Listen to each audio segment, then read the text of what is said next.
Hello boys and girls and the others et bonne année à tous déjà. Pour commencer cette nouvelle année, je vous propose une nouvelle série. Ne vous en faites pas, les plus belles courses des champions reviendront très prochainement. La F1 a clôturé sa 70e saison. Au cours de toutes ces saisons, la catégorie a vu passer un grand nombre d'individus. Certains sont tombés dans l'anonymat et d'autres sont entrés au contraire dans la légende de ce sport. Cette série nous permettra de nous intéresser à cette dernière catégorie. Faites chauffer les moteurs.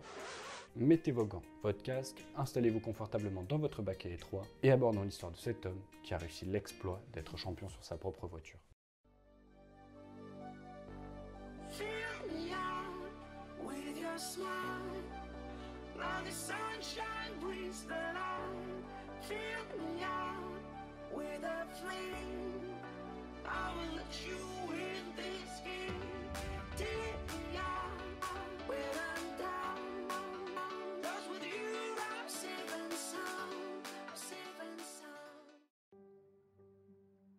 Quand on compare les coûts entre la Formule 1 moderne et ceux lorsque la catégorie a été lancée en 1950, on peut remarquer une énorme différence. Par exemple, en 2017, le budget moyen des écuries de Formule 1 était de 250 millions d'euros, soit environ 225 millions de livres sterling. À titre de comparaison, la meilleure écurie de 1980, l'écurie Williams qui remporte le titre pilote et le titre constructeur, avait pour budget 2,2 millions de livres sterling, soit environ 100 fois moins de budget. Je vous laisse donc imaginer le budget des écuries des années 50. L'introduction de budgets plafonnés dans la catégorie reine du sport auto montre le problème financier de la Formule 1. Des écuries à faible budget comme Haas, Alfa Romeo ou AlphaTauri sont écrasées par les grandes structures comme Mercedes, Ferrari ou Red Bull. À l'heure actuelle, il est très difficile de créer son écurie et de venir rouler sur les pistes de Formule 1 sans un fonds d'investissement conséquent. Haas en est l'exemple parfait et leur tentative de révolutionner l'économie de la Formule 1 en achetant des pièces à une entité extérieure à la catégorie et donc en venant avec un faible budget est un échec. De plus, depuis une dizaine d'années, il n'est plus possible pour des équipes privées d'acheter la voiture d'une autre écurie et de rouler avec pendant un week-end de Grand Prix. En effet, si vous vous inscrivez, c'est pour toute la saison et vous devez impérativement construire votre propre voiture, ce qui est un frein énorme à l'arrivée de nouveaux constructeurs dans la discipline.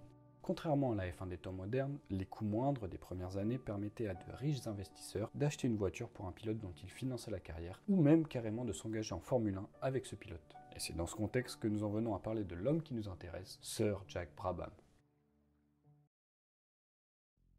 John Arthur Brabham, dit Jack Brabham, né le 2 avril 1926 à Hurstville en Australie. Dès son plus jeune âge, il s'intéresse à l'automobile, ce qui le pousse vers des études d'ingénierie. Il obtient ainsi l'équivalent d'un CAP mécanicien et d'un diplôme d'ingénieur. Je sais pas vous, mais moi rien que ça montre que c'est quelqu'un de génial. Durant la Seconde Guerre mondiale, il s'engage avec la Royal Australian Air Force, qu'il quitte 2 ans après, en 1946. Il ouvre alors une petite entreprise de services de réparation et d'usinage. Lors d'un week-end de 1946, il va voir une course automobile avec un de ses amis, Johnny Schoenberg, qui est un pilote et également un passionné de course, contrairement à Jack qui juge les pilotes comme des fous. Son ami demande à l'Australien de lui construire une voiture pour courir, et Jack accepte. Cela permet à Schoenberg de remporter quelques courses, et quand celui-ci arrête, Brabham prend le relais et va connaître le succès très rapidement. Il remporte notamment le championnat d'Australie 1950 et 1951. Mais la date importante pour Jack arrive en 1954 lorsque Brabham va disputer le Grand Prix de Nouvelle-Zélande de Formule libre. S'il ne gagne pas, il impressionne un grand nom du sport automobile, John Cooper. Blackjack, comme il sera surnommé, part alors tenter sa chance en Grande-Bretagne.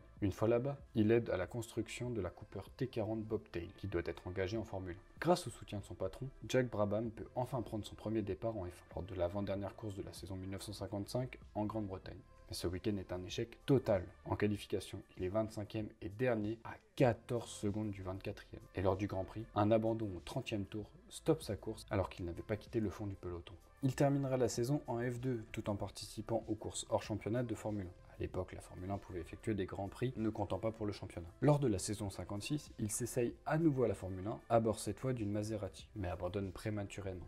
Il terminera à nouveau la saison en F2, où son talent est enfin remarqué en Europe. 1957 se passera un peu mieux, avec comme meilleur résultat une 6e place à Monaco, Grand Prix où il a dû pousser sa voiture jusqu'à la ligne d'arrivée. À l'approche de la saison 58, on peut se dire que sa carrière ne fait pas rêver et qu'elle peine à décoller. Pourtant, c'est à ce moment-là que tout va s'accélérer. Cette saison 58 sera très chargée avec des courses en F2, dont plusieurs victoires, des courses avec des voitures de sport et surtout une nouvelle saison en Formule 1. Il démarre la saison avec une belle 3e place en qualification à Monaco et le lendemain, il finit 4e, marquant enfin ses premiers points en Formule 1. Malgré 3 petits points inscrits au cours de la saison, Brabham devient un espoir de la discipline et il aura fort à faire lors de la saison 1959. Cette saison 1959 débute sous les meilleurs auspices, sa Cooper possédant enfin un moteur Coventry Climax puissant et parfaitement adapté à la voiture. Cette nouvelle association lui permet de remporter le premier Grand Prix de la saison à Monaco, ce qui est aussi sa première victoire en Formule 1. Il remportera également la 5e épreuve, ce qui lui permettra de prendre 13 points d'avance sur son adversaire direct, Tony Brooks. Lorsque la F1 arrive au Grand Prix des États-Unis pour la dernière manche du championnat, ils sont encore 3 à pouvoir être champions: Jack Brabham, Tony Brooks et Sterling Moss. Black Jack finit 4e, juste derrière Tony Brooks, et ce résultat lui suffit à être champion, Sterling Moss ayant abandonné. Mais ses envies de construire lui-même sa voiture se réveillent et il va contacter son ami Ron Toranak pour lui parler de son idée. Les deux hommes vont travailler dans le plus grand des secrets sur leur projet ambitieux et fou. En 1960, Brabham roule toujours pour Cooper et remporte son deuxième titre de champion en allant gagner 5 courses d'affilée au milieu de la saison. Au cours de la saison suivante, un moteur et une voiture vieillissante ne permettront pas à l'Australien d'inscrire plus de 4 points, ce qui donne à Jack une bonne occasion de quitter Cooper. Durant cette saison 61, nous pouvons voir les premières voitures du groupe Motor Racing Development, groupe créé par Toranak et Brabham. Ce nom sera très vite changé en Brabham Racing Organization. Pour la saison 62, Jack engage en F1 une Lotus et marquera seulement 9 points. La première voiture dessinée en partie par Brabham à être alignée en F1 apparaîtra lors du deuxième Grand Prix de la saison 63 en Belgique, et Dan Gurney, le coéquipier de Jack, réalise de suite le premier podium de l'écurie, tandis que son patron abandonne. Black Jack terminera la saison 7e avec 14 points, quand son coéquipier la termine à la 5e place avec 19 points. Des débuts prometteurs confirmés par la première victoire l'année suivante de la BT7 aux mains de Dan Gurney au Grand Prix de France. Premier vainqueur sur une Brabham. Il récidivera en fin de saison pour empocher sa deuxième victoire de la saison. En difficulté en 64, Brabham envisage de se consacrer totalement à la gestion de son écurie après la saison 65. Mais Dan Gurney lui apprend qu'il souhaite quitter l'équipe à la fin de la saison et Brabham n'a d'autre choix que de continuer. Il termine l'année avec 9 points quand Gurney en marque 25. L'Australien laisse même son baquet pour 2 grands prix à son ami Denny Hulme qu'il signe la saison suivante en remplacement de Gurney.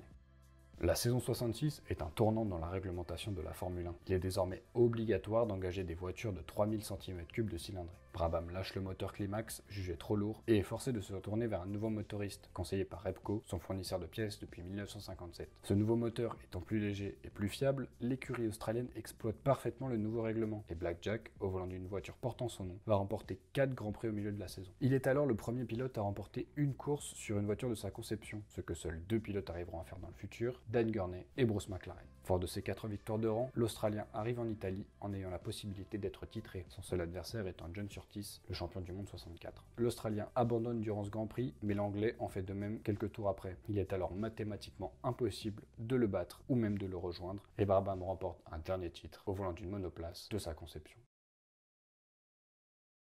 Après cette saison historique, il remportera encore 3 courses, dont une dernière en 1970. Il prendra ensuite sa retraite, trouvant que le monde de la course automobile a changé et demande beaucoup trop d'argent. À la fin de la saison 70, il revend ses parts dans l'écurie à son ami et associé Ron Toranak et part s'installer dans une ferme en Australie. Fin de carrière pour Jack, qui n'a également plus de lien avec son écurie. Un an plus tard, Toranak revend ses parts à un autre grand monsieur de la Formule 1, Bernie Ecclestone. Sous le commandement de ce dernier, l'écurie remportera encore 2 titres de pilote en 81 et en 83 grâce à Nelson Piquet. S'ensuit alors une chute vertigineuse et l'écurie du champion australien met la clé sous la porte en 1992 et disparaît à jamais de la catégorie reine du sport auto. Brabham décédera malheureusement en 2014 à 88 ans en étant pendant plusieurs années le plus ancien champion du monde encore vivant. Cependant, personne ne pourra lui enlever cet exploit, ni même l'égaler. En effet, les coûts sont bien trop élevés aujourd'hui pour qu'un pilote puisse créer son écurie. De plus, les pilotes sont formés à piloter, et même si ce sont de vrais ordinateurs dans la voiture, un ingénieur est bien plus qualifié pour concevoir la voiture. C'était l'histoire de Sir Jack Brabham, le seul pilote champion sur une voiture de sa concession. Ladies and gentlemen, merci d'avoir regardé la vidéo jusqu'au bout. J'espère que le son était de meilleure qualité que lors de mes précédentes vidéos. J'ai pu utiliser cette fois des mousses acoustiques qui m'ont été envoyées par quelqu'un. Merci donc à ce mystérieux envoyeur. Dites-moi en commentaire si cette histoire et si ce format vous ont plu. Si c'est le cas, vous pouvez mettre un petit pouce bleu pour me soutenir. N'oubliez pas de vous abonner pour être au courant de la sortie des prochaines vidéos. Mes réseaux sociaux s'affichent en bas de l'écran et moi je vous dis à la prochaine.